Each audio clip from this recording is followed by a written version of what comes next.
सरहुल को जैसे कुड़ुख में अगर देखा जाए तो खद्दी भी कहते हैं, इसको खेखिल बिंजा भी कहते हैं, जिसका अर्थ होता है धरती का विवाह। पहला दिन उपवास का होता है। उस दिन पाहन मिट्टी घुसाते हैं और उस दिन पूरा उपवास किया जाता है। और शाम में जो घड़ा होता है, घड़ा में पानी लेकर उसे सरना में रखा जाता है, जिसको कि सरहुल के दिन पूजा करने के पश्चात उसी पानी को देखकर ये इस वर्ष कैसा वर्षा होगा इसका पूर्वानुमान लगाया जाता है। सरहुल का अवसर होता है, ये पूरा प्रकृति ही अपने आप को नया कर लेता है। इस समय पेड़ अपने पुराने रूखे सूखे पत्तों को छोड़कर नए नए पत्तों को ग्रहण करता है। उसमें फूल लगते हैं, फूल के बाद उसमें फल लगते हैं। लगता है पूरी धरती ही अपने आप को दुल्हन की तरह सजा ली है। तो इस समय एक तरह से पूरा धरती नया हो जाता है और इसे नए साल के रूप में मनाते हैं। जो शोभा यात्रा है, इसकी शुरुआत अगर देखी जाए तो बाबा कार्तिक उरांव और उस समय के जितने भी हमारे पुरखा थे, महान पुरुष लोग थे, उन लोगों के द्वारा इसकी शुरुआत की गई थी। ये हातमा से चलकर वो लोग सिरुमटोली सरना स्थल तक गए थे, जो कि हो गया पुटकल, हो गया डहू, हो गया इस तरह से कटहल, हो गया पुटकल, हो गया। इस तरह से जितना भी नया फल फूल है उसको उसी दिन चढ़ाने के बाद से ग्रहण करना हम लोग शुरू करते हैं। आदिवासी समाज के लोग जो प्रकृति से जुड़े हुए हैं, प्रकृति के साथ जीते हैं, प्रकृति के साथ मरते हैं, उनका ये बहुत ही महान पर्व है, प्रमुख पर्व है।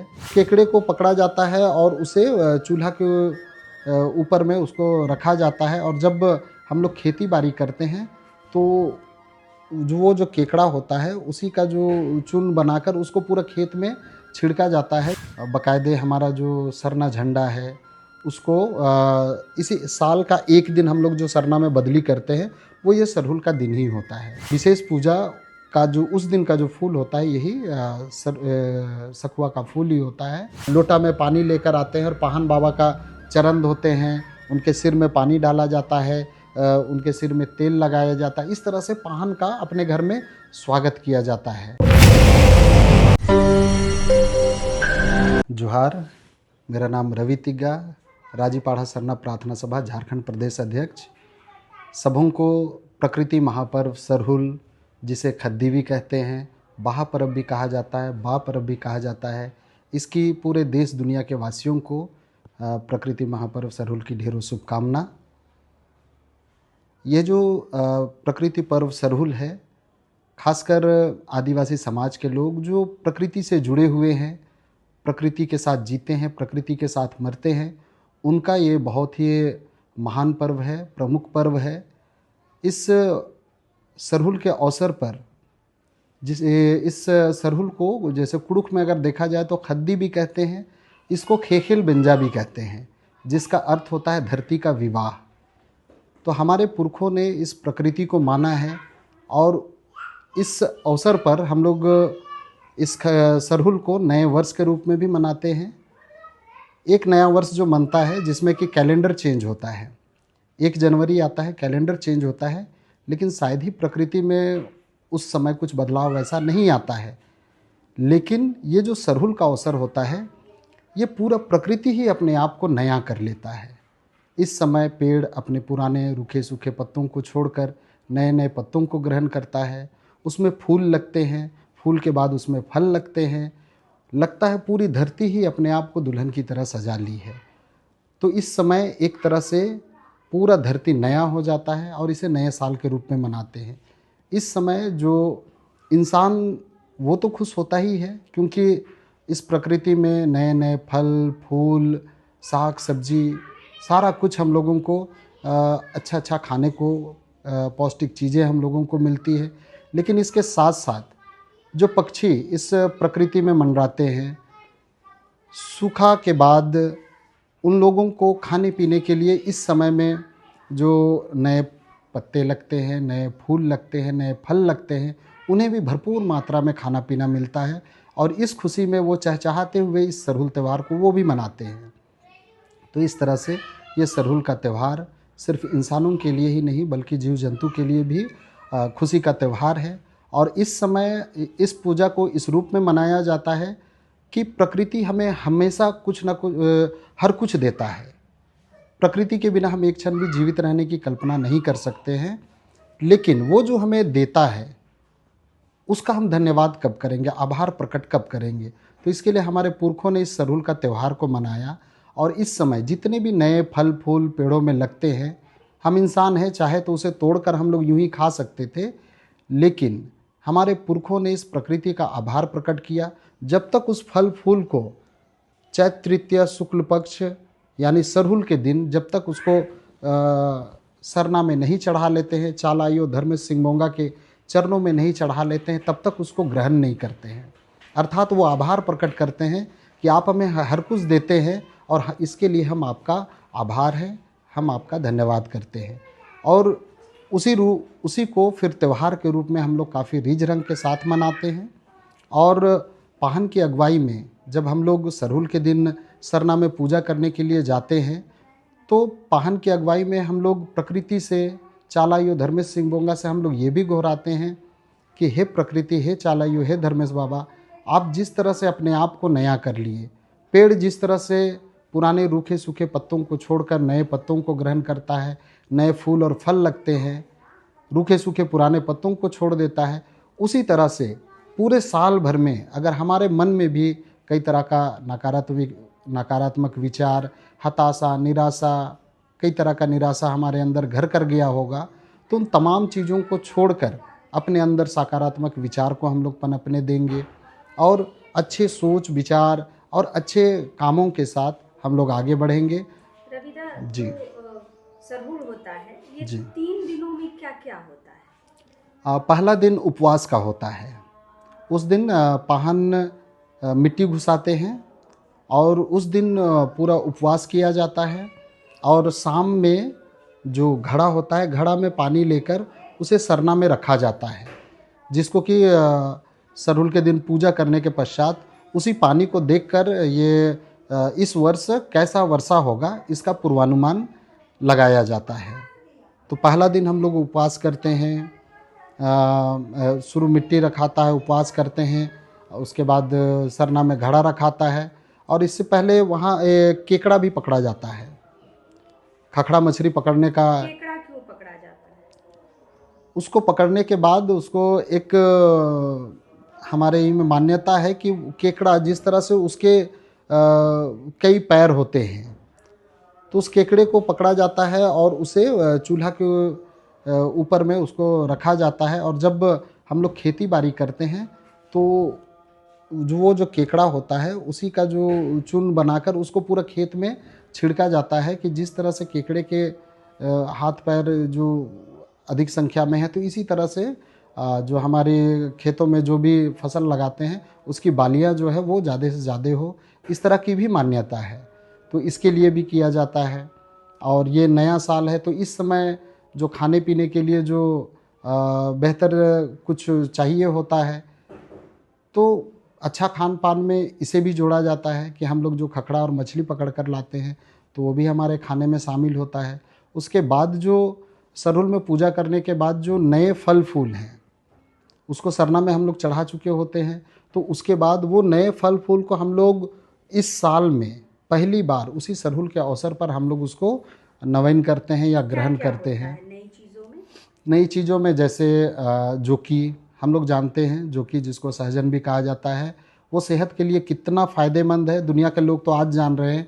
हमारे बाप दादा पुरखा इसे शुरू से ग्रहण करते रहे हैं और आदिवासी समाज सेहत के मामले में, शरीर के मामले में कितना हिष्ट पुष्ट हुआ करता था या अभी भी होता है, लोग बाकायदे इसको जानते हैं। तो जैसे जोकी हो गया, पुटकल हो गया, डहू हो गया, इस तरह से कटहल हो गया, पुटकल हो गया, इस तरह से जितना भी नया फल फूल है उसको उसी दिन चढ़ाने के बाद से ग्रहण करना हम लोग शुरू करते हैं। फिर दूसरे दिन की क्या विधि है पूजा की? दूसरे दिन मतलब फुलकोसी के दिन या फिर सरना में जो पूजा करते हैं। हाँ, सरना में जो हम लोग पूजा करते हैं, तो जैसे हम लोग उपास प्यास करके घड़ा तो रखते हैं और उसके बाद पाहन की अगुवाई में जब हम लोग सरना जाते हैं, तो सरना जाने के बाद हम लोग बाकायदे हमारा जो सरना झंडा है उसको इसी साल का एक दिन हम लोग जो सरना में बदली करते हैं वो ये सरहुल का दिन ही होता है।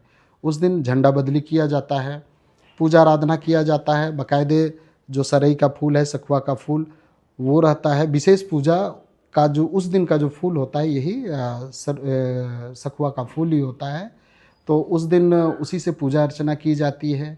पूजा अर्चना हम लोग सरना में पूजा आराधना करते हैं, पूरे माता पिता भाई बहन सारे लोग एकजुट रहते हैं। और उसके बाद वहाँ पूजा करने के बाद उसके बाद अपने अपने घरों में भी पूजा की जाती है। बहुत सारे लोग ये जो सरना झंडा अपने अपने घरों में लगाते हैं, तो उसी दिन सरना में पूजा करने के बाद अपने घरों में आते हैं, अपने घरों का झंडा भी बदली करते हैं और नए नए झंडों को लगाते हैं उनका। और उससे पहले से घर की साफ़ सफाई तमाम चीज़ की हुई रहती है। फिर घर में आके पूजा पाठ होता है, रोटी बनता है और उसके बाद फिर शोभा यात्रा के लिए हम लोग अपने अपने सरना में पूजा करने के बाद केंद्रीय सरना स्थल के लिए शोभा यात्रा के रूप में सभी लोग रवाना होते हैं। शोभा यात्रा क्यों महत्वपूर्ण है समाज के लिए? यह जो शोभा यात्रा है, इसकी शुरुआत अगर देखी जाए तो बाबा कार्तिक उरांव और उस समय के जितने भी हमारे पुरखा थे, महान पुरुष लोग थे, उन लोगों के द्वारा इसकी शुरुआत की गई थी। ये हातमा से चलकर वो लोग सिरुमटोली सरना स्थल तक गए थे और यही वो इतिहास है, वही जिसकी वजह से आज सिर्फ रांची झारखंड में ही नहीं, देश दुनिया के कोने कोने में आज इस सरहुल शोभा यात्रा के रूप में लोग निकलते हैं। अपनी परंपरा, अपनी संस्कृति, अपनी पहचान, ढोल नगाड़ा गीत बाजा के साथ में सारे लोग निकलते हैं अपने पारंपरिक वेशभूषा में, एक दूसरे से मिलते हैं और खुशी सिर्फ अपने गांव घर या अपने तक ही सीमित नहीं रखते हैं, बल्कि पूरा जो क्षेत्र है वो एक तरह से खुशनुमा हो जाता है, पूरा सरहुलमय माहौल बन जाता है। क्या आदिवासी समाज अपनी एकता, अपनी शक्ति को इस दिन प्रदर्शन भी करता है? सही मायने में देखा जाए तो आदिवासी समाज एकता को तो प्रस्तुत करता है, लेकिन शक्ति भी इसको कहा जा सकता है, लेकिन और समाज की तरह वो बल प्रदर्शन या इस तरह से नहीं करता है, बल्कि इस अवसर पर बच्चे, बड़े, बूढ़े, महिला, पुरुष सारे लोग निकलते हैं और ये एक तरह से रीझ रंग का माहौल रहता है। एकता तो दिखता ही है, साथ में ये सिर्फ सरना धर्मावलंबी के बीच में एकता हो इस चीज़ को नहीं दिखाता है, बल्कि ये सभी समाज के साथ, समाज या ये इस दुनिया के एक एक लोगों के साथ कैसे हम लोग सौहार्द रूप से और प्रेम भाव के साथ रहें, इन तमाम चीज़ों को दिखाता है और ये खुशियों को सबों को बांटा जाता है। इस समय जो पुलिस प्रशासन जो इस शोभा यात्रा के समय जो डिप्यूट किए जाते हैं, उन लोगों का भी कहना रहता है कि बाकी पर्व त्यौहार में हम लोग बहुत टेंशन में रहते हैं कि पता नहीं माहौल कहाँ ख़राब हो जाए, लेकिन इस सरहुल के अवसर पर हम लोगों को जो ड्यूटी मिलता है हम लोग इसको एंजॉय करते हैं। बाकायदे उस समय मतलब एक यूनिफॉर्म में आदिवासी समाज के लोग इस तरह से अपने गीत संगीत नृत्य के साथ आगे बढ़ते हैं और उस समय केवल डीजे का जो आवाज़ वो नहीं, बल्कि ढोल नगाड़ा मांदर और सुरीला गीत, और उस गीत का जो मतलब होता है, जो मकसद होता है, प्रकृति से जुड़ा, एक एक लोग से जुड़ा, पशु पक्षी से जुड़ा, उन तमाम चीज़ों को सुनने, समझने और जानने का मौका मिलता है। तो सारे लोग इसमें दिल से मतलब इस त्यौहार में न्यौछावर होकर मनाते हैं, चाहे वो आदिवासी हो या गैर आदिवासी हो। जुलूस के बाद तीसरे दिन क्या होता है जिसको आप लोग फुलकोसी कहते हैं? ये जो तीसरा दिन होता है वो बहुत ही महत्वपूर्ण होता है। हम लोग सरना में पूजा आराधना के बाद हम लोग तो केंद्रीय सरना स्थल के लिए चले जाते हैं, लेकिन दूसरा दिन का जो दिन होता है वो पाहन, महतो, पैनभोरा, कोटवार जितने भी लोग हैं, जितने भी गांव के पंच के लोग हैं या और लोग हैं, वो सारे लोग मिलकर गांव का एक एक घर घूमते हैं और उस घर में जाकर वहाँ सुख दुख शेयर करते हैं और सरहुल फूल लेकर जाते हैं और वो एक तरह से मतलब वहाँ एक खुशी का संदेश देते हैं और उस फूल को सबके दरवाजे में खोसा जाता है, एक एक लोगों से मिला जाता है, उनसे जो भी मतलब किसी तरह का कोई गिला शिकवा मनमुटाव नहीं, सबों से मिलकर उनके कान में पाहन बाबा के द्वारा फूल खोसा जाता है और घर के जितने लोग हैं वो लोग बारी बारी से लोटा में पानी लेकर आते हैं और पाहन बाबा का चरण धोते हैं, उनके सिर में पानी डाला जाता है, उनके सिर में तेल लगाया जाता है। इस तरह से पाहन का अपने घर में स्वागत किया जाता है। तो इस तरह से मतलब यह जो दिन है वो एक एक परिवार के लिए, गांव के एक एक घर के लिए बहुत मायने रखता है और इसी प्यार से सौहार्द मतलब बना रहता है और सारे लोग इसी तरह से मिलजुल कर रहते हैं और सालों भर हम लोग इसी तरह से एकजुटता और सौहार्द के साथ हम लोग इसी रिश्ते के साथ हम लोग आगे बढ़ेंगे, इस तरह के लोग संकल्प लेते हैं। इस बार के सरहुल के लिए आपकी क्या शुभकामनाएं रहेंगी आदिवासी समाज के? इस बार का जो सरहुल है इसके लिए शुभकामना यही है कि जितने भी देश दुनिया के लोग हैं इस प्रकृति को जानें, इस प्रकृति को समझें, क्योंकि प्रकृति है तभी हम ही हैं। अगर हम लोग प्रकृति को नहीं समझे, प्रकृति को लगातार हम लोग अगर नुकसान पहुंचाते हैं, कहीं ना कहीं हम लोग खुद को नुकसान पहुंचाते हैं, अपने अस्तित्व को ख़त्म करते हैं और इस दुनिया को ख़त्म करने की ओर हम लोग ले जा रहे हैं। हम लोग जानते हैं कि ऊपर वाले ने जो भी चीज़ हमें दिया है वो बहुत महंगा है, बहुत कीमती है। आज के समय में हम लोग मोबाइल देखते हैं, गाड़ी देखते हैं, शायद वो जितना भी कीमती हो जाए, हमारे शरीर का जो एक एक अंग है, उदाहरण के लिए अगर किडनी, कोई बोल दे कि हम मोबाइल दे रहे हैं तुम हमको अपना किडनी दे दो, किडनी कितना कीमती है सारे लोग जानते हैं। आज हम छोटा छोटा चीज़ के लिए हम लोग बिना पैसे का हम लोगों को कोई चीज़ मिलता नहीं है, लेकिन जिसके बिना हम एक क्षण जीवित नहीं रह सकते हैं वो हवा, जिसके लिए हम 1 रुपया नहीं लगाते हैं। और वो सृष्टि काल से कोई भी ऐसा क्षण नहीं रहा होगा कि वो हवा बंद हुआ होगा। तो ये प्रकृति हमें हर कुछ हमें देता है जिससे हम जीवित रहते हैं और बेहतर ज़िंदगी जीते हैं। तो इस प्रकृति को हमें बचा कर रखना है, उसका मान सम्मान करना है और उसके अनुकूल ही हमें जीवन जीना है। तो एक तो है कि हमें प्रकृति को बचा कर चलना है, दूसरा संदेश है कि प्रकृति खुद भी इस चीज़ को बताता है कि हमें हमेशा अपने आप को सुंदर बनाना है, अच्छा बनाना है, नया बनाना है। रूखे सूखे पुराने पत्तों को छोड़कर जिस तरह से पेड़ अपने नए पत्तों को ग्रहण करता है, नए फूल और फल लगते हैं, जिसके कारण उसका अस्तित्व बना हुआ है, जिसके कारण वो दूसरों का काम आता है। तो उसी तरह से हम भी अपने रूखे सूखे पुराने विचारों को छोड़कर अच्छे अच्छे सुविचारों को ग्रहण करें, काम ऐसा करें कि उससे अच्छा फल हो। तो ये तमाम चीज़ करने की ज़रूरत है। तो हम लोग पूरे देश दुनिया के लोगों को यही संदेश देना चाहेंगे कि इस प्रकृति महापर्व सरहुल के अवसर पर हम जो लोगों से सुनते हैं और उसके हिसाब से करते हैं तो कहीं ना कहीं हम पूर्वाग्रह से ग्रसित हो जाते हैं। हमें अपना बड़ा गुरु अगर हम प्रकृति को मान ले तो प्रकृति जिस तरह से वो अपना धर्म कभी नहीं छोड़ता, सूरज को पूरब से उगना है, पश्चिम में डूबना है, वो अपना धर्म कभी नहीं छोड़ता है। हवा किसी को सांस देता है, जीवित रखता है, वो अपना धर्म कभी नहीं छोड़ता। पानी जो किसी को सींचता है, किसी का प्यास बुझाता है, वो अपना कर्तव्य हमेशा निभाता है। उसी तरह से हम लोगों को भी इस प्रकृति से सीखना है और अपना कर्तव्य, अपना जिम्मेवारी को बरकरार रखना है। और इस भौतिक और चकाचौंध के युग में हम चकाचौंध के भटकावे में ना जाकर प्रकृति की गोद में आएँ, ताकि हम इस प्रकृति को भी बचा सकें और खुद को भी हम बेहतर रख सकें। जोहार।